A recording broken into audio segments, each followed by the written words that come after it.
E agora é a hora do encontro com meu colega André Trigueiro, porque o programa de hoje é sobre energia em tempos de guerra. Quais são as alternativas para o consumidor brasileiro?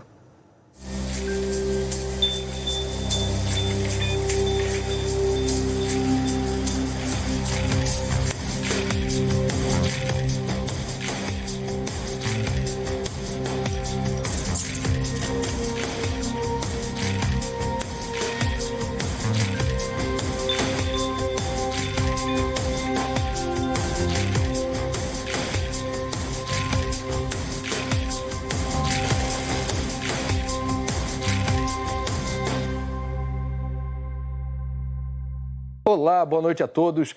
A guerra na Ucrânia abalou o mercado de combustíveis e de energia elétrica no mundo. E aqui no Brasil não foi diferente. Tivemos a elevação dos preços da gasolina, do diesel e do gás de cozinha. Agora, a falta de chuvas no ano passado impactou fortemente o mercado de energia, elevou a tarifa de energia elétrica justamente por causa do acionamento das térmicas, que queimam combustíveis fósseis. Tudo isso junto e misturado, gente. Nós vamos mostrar a partir de agora como o Brasil tem saídas, rotas tecnológicas interessantes e eventualmente baratas para reduzir o impacto de todas essas altas que castigam principalmente o orçamento dos mais pobres. Por exemplo, falando de energia elétrica, eu visitei uma comunidade de baixa renda no Rio, onde a energia solar está dando um baita alívio nas contas das famílias. Em agosto de 2021, a senhora pagou R$ 179,58 e mais ou menos o mesmo consumo de energia em fevereiro desse ano, pagou R$ 35,74, uma economia de mais de R$ 140 de economia. Isso. Pelo mesmo consumo de energia. Pelo mesmo consumo de energia. É um dinheirinho que faz diferença, né, no orçamento? Que dá para comprar o gás.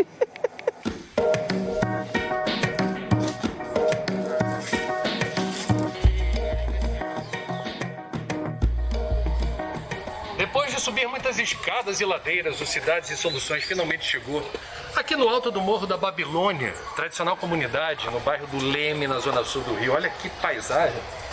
A gente daqui de cima vislumbra da Praia do Leme, mar azul, céu limpo, solão. Só que a gente não subiu isso tudo para mostrar essa paisagem, não.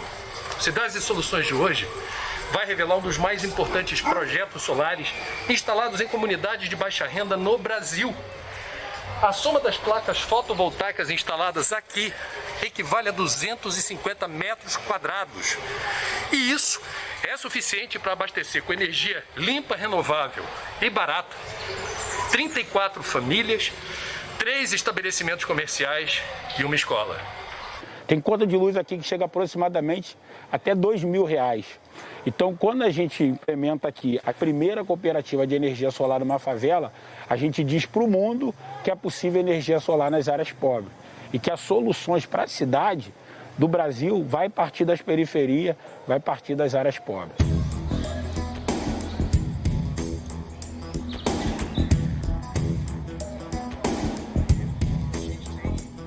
Essa que foi a primeira cooperativa de energia solar em favelas do Brasil, em 2021, numa escola, em 2 comércios. Também já formamos mais de 30 moradores locais como instaladores de energia solar, então são eles que fazem essas instalações, a manutenção. E também temos 60 crianças das 2 comunidades participando de um programa de educação ambiental. Hoje eu estou à frente da equipe técnica, tenho os cursos anuais aqui na comunidade para moradores de favela. Hoje eu sou um meio que professor na parte técnica, para incentivar os jovens da comunidade. Olha, o primeiro lugar da comunidade a receber um telhado solar, 5 anos atrás, 24 metros quadrados de placa fotovoltaica, foi aqui o Babilônia Rio Hostel, que fica na ladeira Ari Barroso, que foi homenageado com esse mural de ninguém mais, ninguém menos do que o internacionalmente famoso Cobra, que assinou a obra de arte, que só não é mais impressionante do que a paisagem que a gente vislumbra aqui de cima, o lugar escolhido para a gente bater um papo com a administradora do hostel. Tudo bom? Me diga, por favor, você administra aqui desde setembro, você está à frente do hostel. Isso, desde 1º de setembro. Você tem economizado de setembro para cá quanto? Porque o dono que administrou nos últimos 5 anos não está aqui para conversar com a gente. Sim. Você que é a dona do pedaço. Sim, isso. Economizou quanto? A gente economiza entre 1.400 e 1.500 por mês, isso em termos de 50%. De não energia. É pouca coisa. Não, não é pouca Setembro, coisa. outubro, novembro, dezembro, janeiro, fevereiro, que a gente está gravando agora. Isso. Em março. Março, entramos em março. E agora, para melhorar, é para ser mais de 50%, porque acabou de ter uma limpeza de placas solares, então ela gera mais energia, né? Depois de uma limpeza. Limpezinha é aquela gordura que fica na placa e você faz a remoção. O sal, toda a gordura, todo o resíduo de poeira, é tudo tirado, limpa as placas de vidro, placas solares. Um solão como esse para você? Aí ela rende bastante.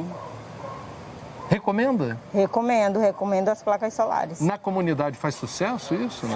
Faz uma grande diferença onde as pessoas são beneficiadas por as placas solares. Na última década, os custos de energia solar caíram 90% no Brasil. Na mesma última década, a tarifa de energia elétrica subiu 150%. Então é uma energia cada vez mais cara e outra cada vez mais barata. Aqui o Rio de Janeiro já é a cidade onde o tempo do retorno do investimento que você faz na placa é o mais rápido do Brasil. Cerca de 3 anos. E as placas duram pelo menos uns 30 anos aí para frente só no verde. Legal, né? Agora imagina um país solar como o Brasil levando a sério política pública de instalação de telhados solares em comunidades de baixa renda, como no Babilônia. Não precisa dar de graça, não. Divide em módicas prestações com juros de mãe. Você faz uma revolução energética no Brasil e isso é uma política de incremento da renda do pobre. E é no telhadinho solar de grão em grão que o Brasil, vai avançando na matriz elétrica. Olha só. A novidade que nós temos nos últimos 10 anos, 2012 a 2022, já alcançamos praticamente a capacidade instalada de Itaipu Binacional, segunda maior hidrelétrica do mundo. E isso, gente, principalmente com os micro e pequenos sistemas fotovoltaicos do telhadinho. Vamos conversar agora com quem domina esse assunto, está por dentro, acompanhando toda essa progressão geométrica do crescimento do solar no Brasil. O nosso querido Rodrigo Sawaia, presidente executivo da Absolar, Associação Brasileira de Energia Solar Fotovoltaica. Obrigado pela presença sua aqui. Eu já vou pegar carona no conflito militar causado pela invasão da Rússia à Ucrânia. Por quê? Porque no mundo inteiro, e não apenas no Brasil, se discutem os cenários para a expansão das fontes limpas e renováveis. Em que medida o que está acontecendo daquele lado do mundo impacta, por exemplo, investimentos em solar no Brasil. Lembrando que a China, que é o número 1 do mundo em sistema fotovoltaico, se tornou um aliado forte da Rússia e isso fez estremecer também certos cenários de expansão do solar no mundo, temendo-se aí mudança na política de preços, boicotes. Explica pra gente, Sawaia. Olá, André, obrigado pelo convite. Um prazer estar aqui com você e com todos os telespectadores do Cidade Soluções. Primeiro dizer que a gente está realmente num momento muito delicado, internacionalmente falando, e o mundo, André, é interconectado. Então, o que acontece em algum canto do planeta afeta o Brasil, sim. A gente vê isso não só no clima, mas vê isso na nossa economia. A gente teve um impacto muito significativo na variação do preço dos combustíveis decorrente dessa situação de conflito na Europa. E por conta disso também, os países começam a dar cada vez mais atenção para a importância da sua autossuficiência energética. Porque energia elétrica é chave, é estratégica para qualquer economia funcionar bem, telecomunicações operar corretamente, para a produção de alimentos, para a produção de água de qualidade. Portanto, além da produção de produtos e serviços, a energia ela é imprescindível para a humanidade poder avançar.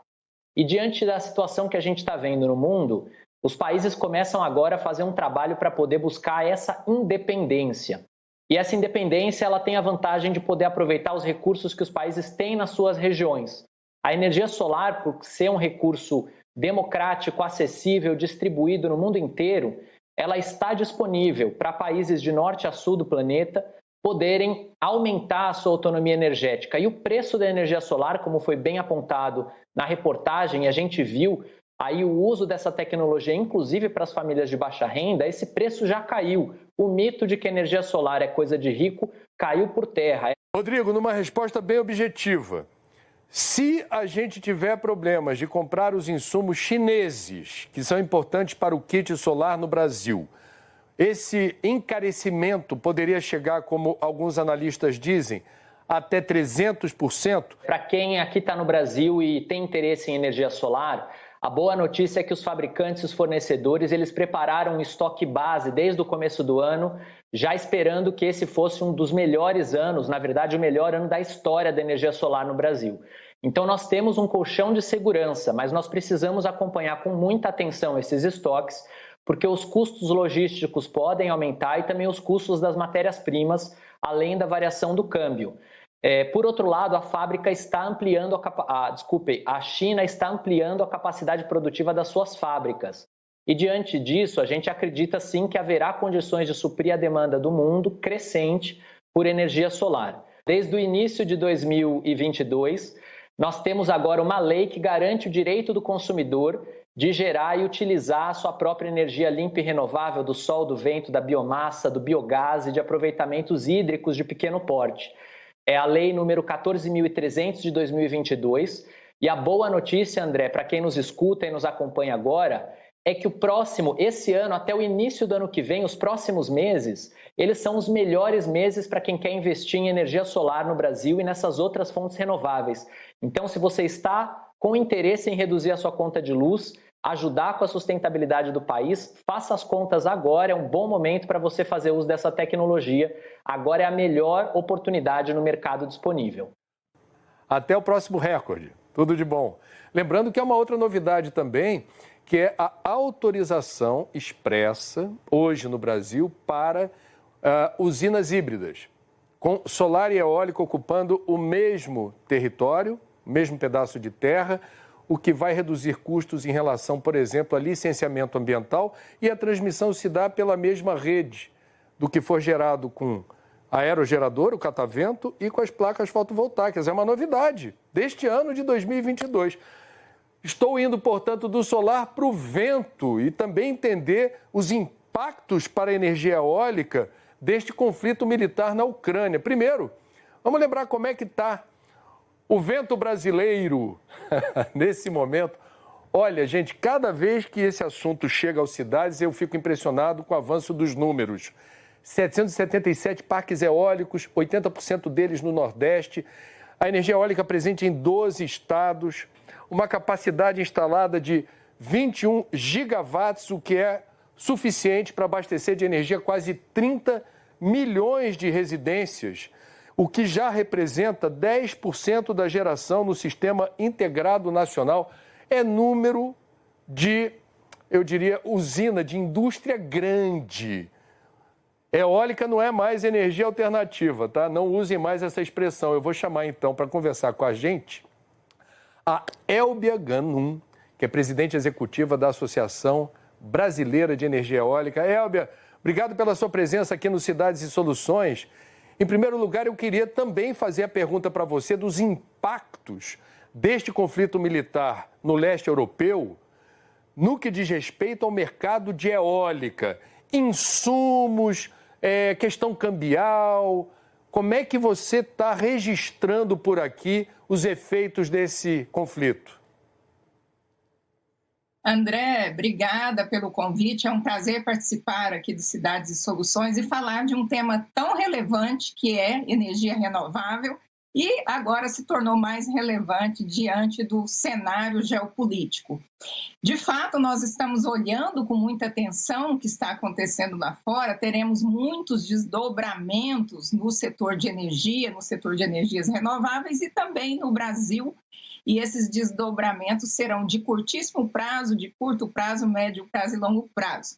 Olhando pela primeira questão que você colocou, no impacto dos insumos, nós já estávamos percebendo um forte impacto nos insumos a partir da retomada econômica pós-Covid, principalmente a China, que já estava pressionando a demanda pelas commodities e essas commodities são base da produção da turbina eólica. Então, a gente já percebeu uma certa pressão nos custos e é claro que agora, com esta questão da guerra, esse impacto será sentido de uma forma mais ampliada. Agora, no nosso setor, energia eólica, pela natureza técnica da turbina e pelo fato do Brasil produzir 80% deste catavento que a gente está enxergando aqui, isso nos deixa numa situação um pouco mais blindada. É claro que a nossa matéria-prima é uma commodity e sofre seus impactos, mas como a gente tem uma indústria muito forte, capaz de produzir hoje o que é o equivalente a 4 gigawatts ano, que é o que mais ou menos a gente tem capacidade de instalar. No ano passado, a gente instalou 3,6 gigawatts.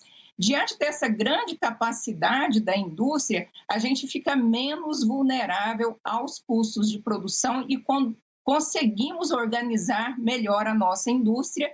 E nós estamos vendo, infelizmente, é uma guerra, mas nós estamos vendo que há uma sinalização muito positiva para as energias renováveis neste cenário, porque os países vão voltar às suas bases, vão voltar à sua origem para buscar aquilo que nós chamamos de independência energética, que está associada à soberania nacional, e esta é uma questão geopolítica que vai trazer um impacto relevante para o setor de renováveis.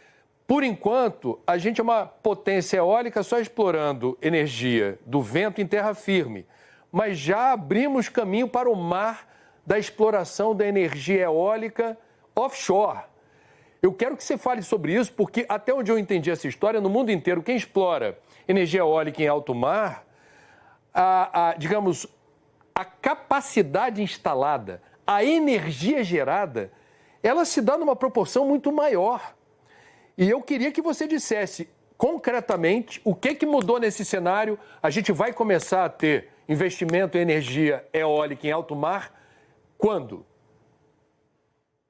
André, o que mudou no cenário foi a chegada dos investidores, principalmente as empresas do setor de óleo e gás, que estão fazendo a sua transição energética, estão batendo na porta do Brasil dizendo: vamos investir em energia eólica offshore. Nós tivemos a publicação de um decreto presidencial agora em janeiro, estamos com cerca de 100 gigawatts de projetos em licenciamento ambiental. Então, nós estamos já organizando a indústria, vamos obter as primeiras licenças e já estamos nos preparando para fazer um leilão no ano que vem. Nós vamos ter os nossos aerogeradores, os nossos cataventos gerando energia no mar antes do final desta década. Estamos organizando toda a estrutura produtiva, portos, linhas de transmissão, para produzir energia eólica offshore e também para produzir o hidrogênio verde a partir das energias renováveis. A gente já combinou anos atrás. Primeira usina eólica offshore em alto mar, estarei lá. Elber, você vai me avisar, vai dizer onde é e eu vou picar a mula para lá, para mostrar, tá André, bom? já está estado para isso. Muito obrigada. Tudo de bom, até a próxima. Então, pessoal, falando em reduzir dependência de combustível fóssil, uma das soluções para a gente, reduzir a oleodependência do mundo é acelerar a eletrificação das frotas de veículos elétricos. Só que nesse quesito o Brasil ainda está com o freio de mão puxado. A gente ficou muito para trás em relação ao mundo, quer ver? Presta atenção nesses números. Olha a frota atual do Brasil aqui, esse primeiro número, 82 mil veículos emplacados, veículos leves, automóveis. Isso corresponde a apenas 0,14% da frota nacional de veículos automotores leves. 58 milhões de automóveis. Vamos combinar? É quase nada. Tela seguinte, vamos dar uma olhada. Como é que foi o mercado de venda de automóveis, veículos elétricos no mundo no ano passado? 26% das vendas na Alemanha, elétricos. 13,3% das vendas na China de elétricos. Na Europa como um todo, aí tirando o número da Alemanha e colocando a média do continente, 17%. Estados Unidos, 4%. Brasil, 1,8%, majoritariamente os chamados híbridos, que são motores que têm combustível fóssil queimado, mas têm também o motor elétrico. Combustível fóssil ou combustível vegetal. Para a gente entender melhor essa dinâmica desse momento do veículo elétrico no Brasil, eu vou chamar agora para conversar comigo o Adalberto Maluf, presidente da Associação Brasileira de Veículos Elétricos. Adalberto, na largada eu queria entender a tua visão da repercussão no mundo do conflito militar na Ucrânia no que diz respeito à frota de veículos elétricos, eletrificação da frota no mundo. Se ressente ou se, entre aspas, se beneficia, porque guerra ninguém ganha com guerra, a partir desse cenário tumultuado causado pelo conflito? Claro, André, eu acho que o conflito, em especial agora na Rússia com a Ucrânia, mostrou ao mundo a dificuldade da gente ter uma dependência total nos combustíveis fósseis. Já na pandemia, tivemos grandes anúncios de tentativas dos países europeus, a própria China, os Estados Unidos, de descarbonizar as suas economias, incentivando as renováveis e a eletromobilidade como uma maneira de criar a economia verde que todos nós queremos. Cada vez mais é importante a gente entender que os combustíveis fósseis vão aumentar de preço, o seu impacto na emissão de poluentes e a questão das mudanças climáticas faz com que a gente tenha que encontrar uma transição, né? O Brasil, obviamente, tem uma situação diferente, a gente tem os biocombustíveis, o etanol em especial, que é um biocombustível renovável, que gera renda, mas a gente está ficando muito atrás do resto do mundo. O Brasil tem um parque produtivo importantíssimo de veículos pesados, a gente é o 4º do mundo, o 8º de veículos leves, mas a gente está ficando muito para trás quando a gente compara com os números do resto do mundo. Agora, o planejamento definido no Rota 2030, o que vai acontecer nos próximos 8 anos em relação ao setor automotivo, no final do governo Temer, quando se bateu o martelo, houve muita esperança de que algo de fato acontecesse para estimular a eletrificação da frota, mas isso acabou não vingando. E muitos analistas, Adalberto, dizem que o Brasil corre o risco de ser, se já não é, a vanguarda do atraso quando o assunto é fabricação de veículos automotores. Europa, boa parte da Ásia, Estados Unidos, no outro ritmo, já tem parques industriais muito mais avançados, prevendo exatamente o fim dos veículos convencionais. E o Brasil, como é que está? Qual é a sua avaliação?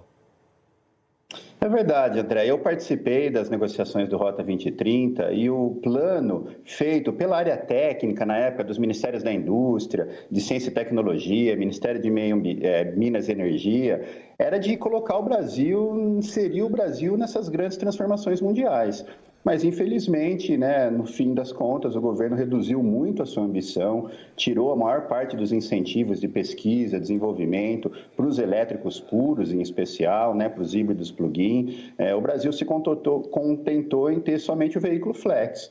E, por um lado, é importante, uma tecnologia brasileira, mas que é algo que só o Brasil praticamente consome. Então, o que a gente vê é que o mundo vem incentivando muito com política pública, com política industrial, né? A gente teve aí pacotes bilionários dos governos de sobretaxar os veículos a combustão e pegar esse recurso para financiar a transição para a indústria. É diferente do caso brasileiro. Hoje, um veículo elétrico no Brasil paga mais imposto do que um carro a combustão, né? Isso é algo que ficou lá no Rota 2030, que acabou inventando essa solução mágica de taxar por peso. Então, o elétrico puro, que tem mais bateria, paga por peso. O Brasil é o único país que eu conheço, dos grandes do mundo, que ainda cobra imposto no veículo por cilindrada. Quer dizer, a gente vai ser o rei do 1.0, mas um veículo 1.0 nem sempre é mais eficiente do que 1.5, 1.7. Então, Adalberto, última pergunta, vou fazer um sanduíche aqui. Conto com a sua capacidade de síntese. Você me disse fora do ar que o carro elétrico mais barato está em torno de R$150 mil, completamente inviável. Mas vamos lá, advogado do diabo, eletrificação da frota significa que eu vou ter... O insumo não é mais o combustível, é a energia elétrica que está caríssima. Pode não ser um bom negócio? Primeira questão. Segunda, eu quero viajar do Rio de Janeiro para Manaus, de carro. Como é que eu faço para, num carro elétrico, me virar e não ficar sem energia no meio do caminho? Como é que eu resolvo essa parada? Bem, primeiro, historicamente, o preço da energia sobe muito menos do que o aumento do preço dos combustíveis fósseis. E, atualmente, a geração distribuída, por exemplo, veio crescendo muito e as fontes renováveis como eólica. Um grande frotista, a maior parte das pessoas que compram veículos elétricos acabam abastecendo à noite, quando a gente tem energia barata e disponível que as eólicas estão gerando e ninguém está consumindo, né? Então, a gente vê um aumento muito forte dos elétricos com a geração distribuída, com o aumento do mercado livre, com as fontes renováveis, é um processo sem volta. E o Brasil teve projetos importantes liderados pelo setor privado de infraestrutura urbana, então o que a gente vê hoje é que já tem uma malha de infraestrutura de recarga muito boa na região sudeste, na região sul, também no nordeste. É verdade que a região norte ainda está um pouco isolada, mas a gente sempre pensa assim, quantas vezes você sai de carro e vai de São Paulo para Manaus?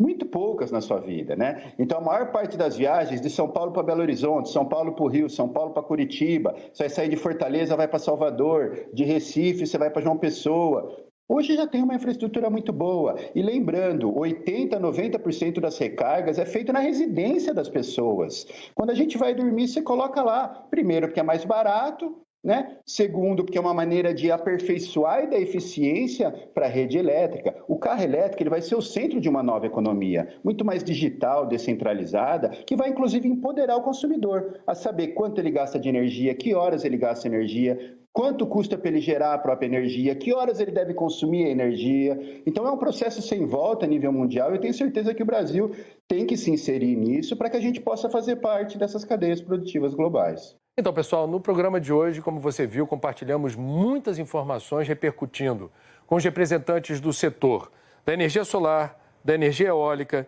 e dos veículos elétricos, os impactos desse conflito militar na Ucrânia sobre esses mercados e novidades em relação à situação do Brasil no que diz respeito a novas rotas tecnológicas que você pode ainda achar que aqui ou ali são tímidas, que não tem escala, mas eu estou afirmando para vocês.